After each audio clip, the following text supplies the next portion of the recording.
Okay, hello, John. We have a few short questions about strategy, train high, sleep low. And first question, please tell us which disciplines are the best to practice this method, and which would you not recommend to use it? Okay, that's a good question to start with. At the moment, the research has only really looked at endurance-based sports. I think there's a possible applicability to some of the intermittent team sports as well. One sport or one type of event which we don't think it's very beneficial for is weightlifting and resistance exercise. We've done a study on that where we looked at starting resistance training exercise with low muscle glycogen, and the performance was compromised. So in events which require a sort of one-off maximal effort, it's not recommended at all. Certainly at the moment, the majority of the literature is in events which I would say you compete in 90 minutes or longer. Okay, and what would you say about swimming, for example? We haven't done any studies on swimming, but my gut feeling on that is because swimming is such a technique-based sport where not necessarily aerobic capacity and other factors come in, I would say swimming would be one of the sports that I wouldn't recommend it for. Okay. Second question, what about with potential negative impact of train high, sleep low?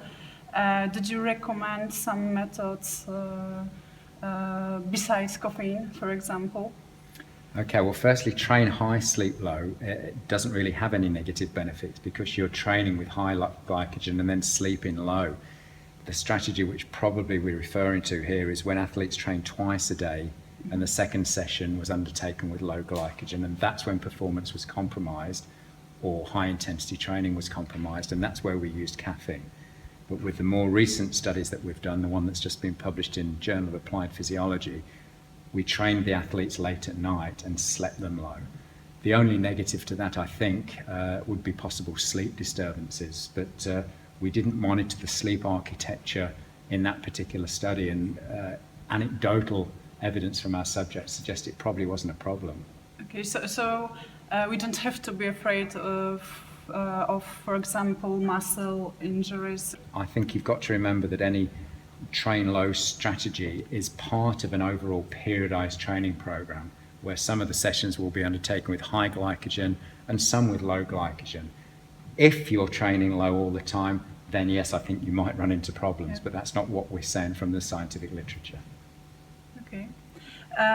Your last study was taken on trained cyclists, and the question is if train high, sleep low could be suitable for a person who, for example, start for second time in marathon or triathlon? Yeah, it's a good question, and it's one that we get asked a lot. What level of athlete would benefit from this?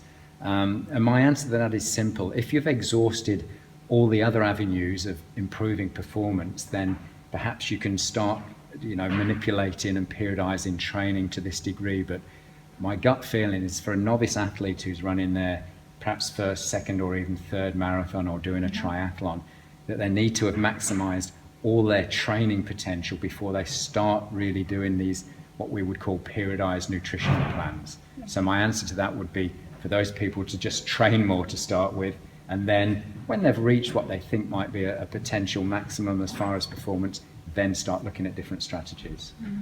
And what's your future plans connected with train high, sleep low?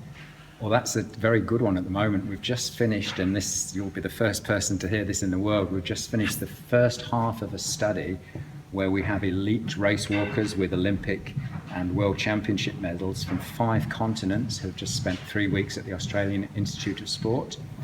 They undertook 3 weeks of periodized training on a periodized nutrition plan, or 3 weeks of training on a very low carbohydrate, high fat diet, something which would perhaps be something that Timothy Noakes would recommend, and they had less than 50 grams of carbohydrates a day. Or the third group, they had a high carbohydrate diet all the while. So 3 different dietary strategies. We've just measured the first group of performances, immune function, ratings of perceived exertion, walking economy, and we're bringing the athletes back in January for the second round of studies. So we're very, very interested and very excited at looking at those results early in the new year. New Year. So Yeah. in New Year we can expect. Yes, probably around February we'll start writing the paper up. We'll have a pretty good idea. I mean, from the results so far, I can tell you that training on a very high fat, low carbohydrate diet, the walk-in economy is massively reduced. In other words, it's got much worse. The athletes feel terrible, they're irritable, they're hyperglycemic. A questionnaire which we give them called the profile of mood state is massively elevated. So far, everything to do with a high-fat diet has been very, very negative. Yeah. But we'll see what happens when we've done the crossover of the groups. And the last question, could you give us some advices for young and ambitious nutritionists? Oh, that's an interesting one. I think the key to anything, whether it's being an exercise physiologist or a nutritionist, is to try and get exposure from as many people as you can throughout the world. So I always advise my students, when they've studied with me, and it will be the same for nutrition, to go and work with someone else, come to a different country, learn how that country deals with sports nutrition problems and things like that, and get as much of a, if you like, a worldwide experience as you can. So I always say to my students, travel, and the other thing is go and work with someone who's very well recognized. So go and work with a world expert in nutrition and you'll learn much more For than example, with you. Yeah. So that would be my advice, travel far. Okay, thank you very much. You're welcome.